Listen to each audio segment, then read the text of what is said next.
Olá pessoal, aqui é o Velgas, hoje dia 22 de maio de 2026, 16 horas, horário de Brasília. Checkmate chinês. Putin volta de mãos vazias.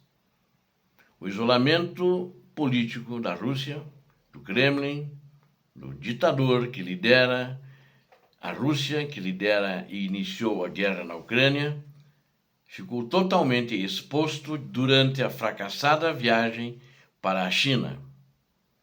Neste vídeo você verá como o líder russo saiu de mãos vazias após tentar desesperadamente vender o gás rejeitado para a Europa. Fique comigo, assista até o final, vamos descobrir juntos os detalhes dos bastidores de Pequim, que revelam a dependência humilhante da Rússia em relação ao presidente Xi Jinping.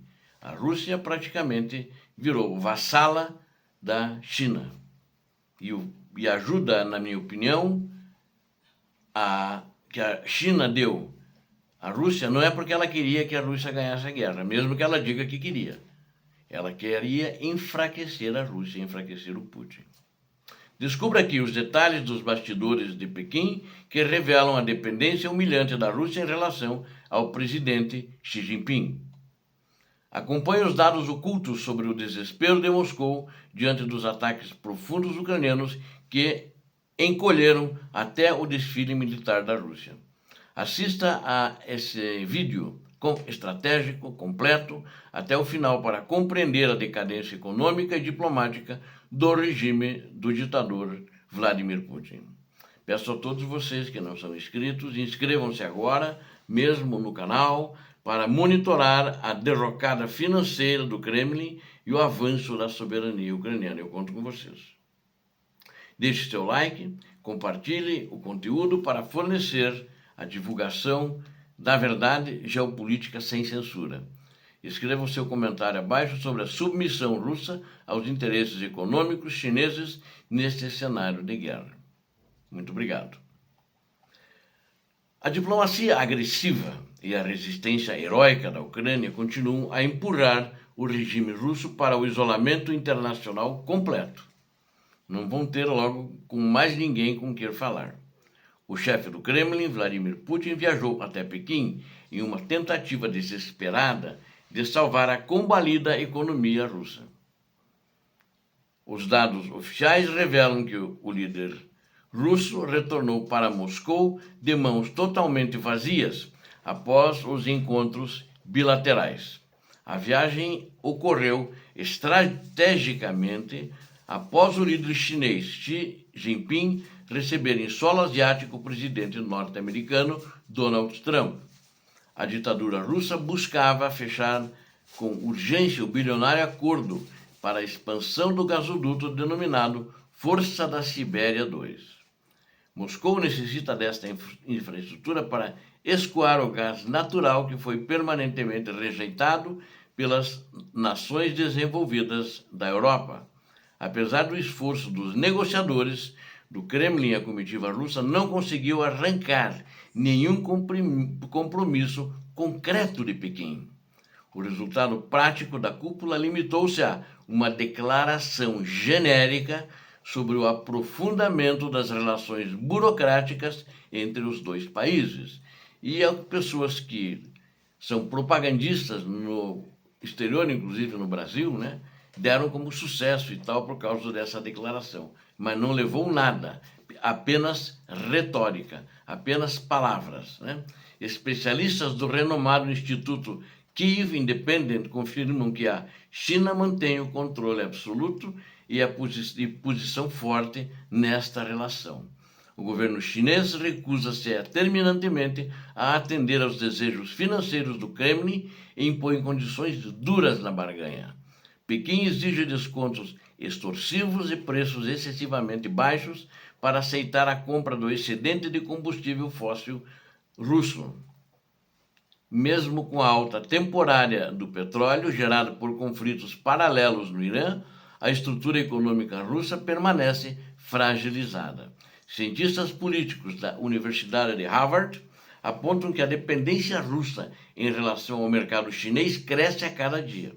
Esta submissão econômica anula qualquer poder de negociação que Moscou imaginava possuir devido à crise energética global. A fraqueza política de Vladimir Putin reflete diretamente os severos reveses que seu exército sofre no território ucraniano.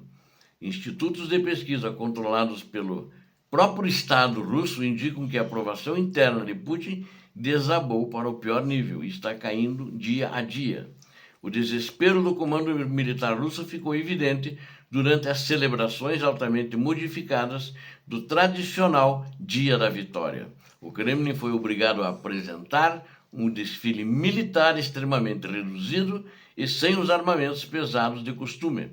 O motivo principal desta humilhação foi o medo real de ataques cirúrgicos com drones de longo alcance da Ucrânia. E foi uma humilhação pública. Não é, senão nós nem saberíamos e não estaríamos falando aqui. É uma humilhação pública. A capacidade tecnológica da Ucrânia em golpear o território da Rússia destruiu a narrativa de segurança propagada pelo regime invasor. Para tentar desviar o foco de seus fracassos, a Rússia lançou bombardeios covardes contra áreas residenciais em Kiev. É só o que eles sabem fazer. É só aí que eles matam muita gente. E deixam feridos também, inclusive mortes e ferimentos em idosos também, em crianças também, e adultos. Ninguém deveria morrer por causa disso, mas tem mortes. Ninguém deveria ser ferido por causa disso. Mas isso tudo provocado pelo ditador da Rússia, que nas festividades vai à igreja ortodoxa russa, faz o sinal da cruz. Não tem nenhum caráter. A resposta ucraniana foi imediata, desfechou o mais pesado ataque retaliatório contra estruturas estratégicas na Grande Moscou, ou seja, Moscou e região metropolitana. O ditador russo busca simular uma força internacional que seus exércitos já não conseguem demonstrar nas linhas de frente. Pesquisadores da Brookings Institution destacam que a China utiliza a fraqueza russa para avançar seus próprios interesses a longo prazo. A máquina de guerra de Pequim aproveita o severo regime de sanções ocidentais para sugar as riquezas minerais russas. A China compra o petróleo e o gás da Rússia por valores ínfimos, bem abaixo do preço de mercado, lucrando imensamente com a desgraça econômica vizinha. Estrategistas internacionais revelam que o governo chinês não possui pressa ou interesse real no encerramento rápido das hostilidades. A continuidade da guerra desgasta os recursos militares do Kremlin e torna a Rússia uma colônia comercial submissa a Pequim. É nessa direção que ele está andando. E os russos já pegaram isso, os oligarcas já pegaram, já falaram com Putin e não estão gostando nada disso. E o Putin o que fez? Por enquanto nada. E porque de fato é uma realidade, ele não tem força para fazer alguma coisa contra. A liderança chinesa também planeja abocanhar contratos futuros de reconstrução, lucrando com a devastação causada pela insanidade da Rússia. Durante os painéis públicos, os dois ditadores evitaram fazer qualquer menção direta ao conflito que sangra o leste europeu. Os analistas do Centro Carnegie explicam que a Rússia apenas se adapta à realidade imposta, mas não assume riscos por Moscou. O governo chinês não possui a menor intenção de fornecer apoio diplomático ou militar que possa gerar sanções contra si, contra a Rússia propriamente dita.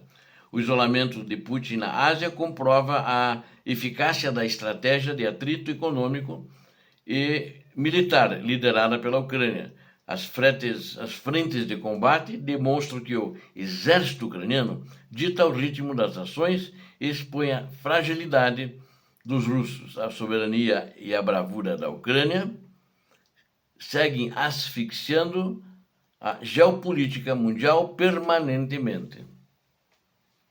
Para nós concluirmos, o fiasco da viagem de Vladimir Putin a Pequim sela o sistema de uma Rússia enfraquecida isolada e economicamente refém da boa vontade chinesa. Ao falhar na venda do gasoduto Força da Sibéria,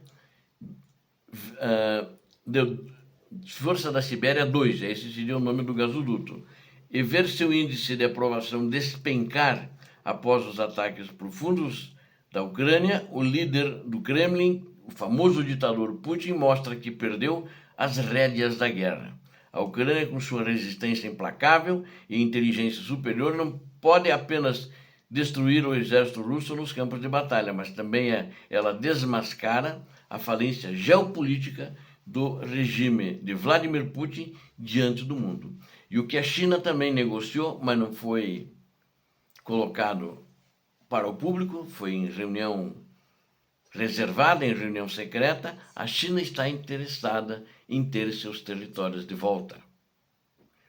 E parece que vai conseguir tomá-los sem levar um tiro, ou sem dar um tiro, melhor falando. Assim como